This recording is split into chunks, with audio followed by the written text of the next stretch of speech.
Repeat champions, boat parades, and a dented Stanley Cup included, it's been a July unlike any other for the NHL. Normally, the draft and free agency have come and gone, and camps are soon to commence. But with all of those dates pushed back nearly a month, the off-season work is only just beginning. The draft is always an exciting time.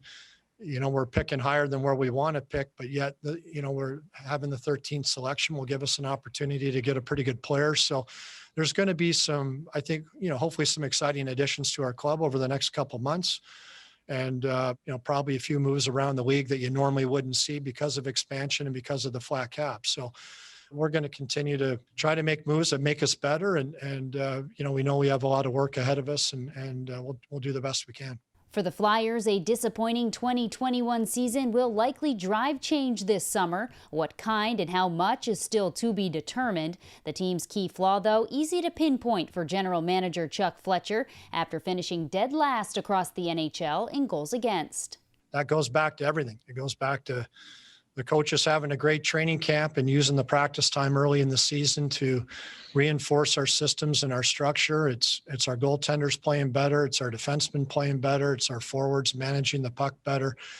We're going to need to look at upgrades to our roster. There's no question. And we're also going to need the players that are returning to play better, in particular without the puck. And structurally, we're going to need our coaches to get our players back. And it's got to be a holistic approach. It's not just one player that's going to turn it around. It's everybody, starting with me, that has to be much better this year. And that has been conveyed to everybody in the organization. Roster changes are imminent with the addition of the Seattle Kraken to the league this season. Teams have until Saturday to submit a list of protected players, up to 11 total within the expansion draft parameters. Seattle will be led by a pair of familiar faces in former Philadelphia head coach Dave Haxtell and Providence Bruins bench boss Jay Leach. We have a pretty good idea of what we want to do and who we're going to protect and who we'll make available. So, we had for this expansion draft, we had more time than we did versus the Vegas draft, and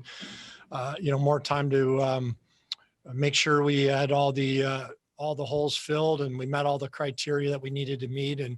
And so from that standpoint, it's been a little simpler. The traditional NHL draft will take center stage 2 days after the Seattle expansion event, and the Flyers admit they're willing to explore all options regarding the club's 13th overall selection. This draft, I think it's been well publicized. I don't think there's any generational players in it.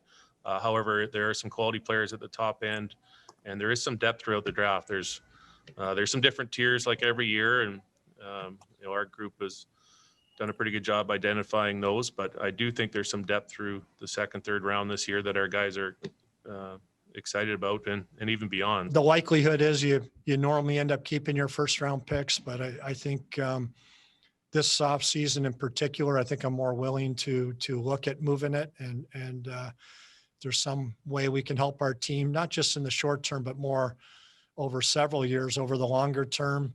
And it cost me the first round pick. If I can get that type of asset, I'll certainly look at doing it. In total, the Flyers will have 7 selections in the 2021 draft. Reporting for the Service Electric Network, I'm Kristi Fulkerson.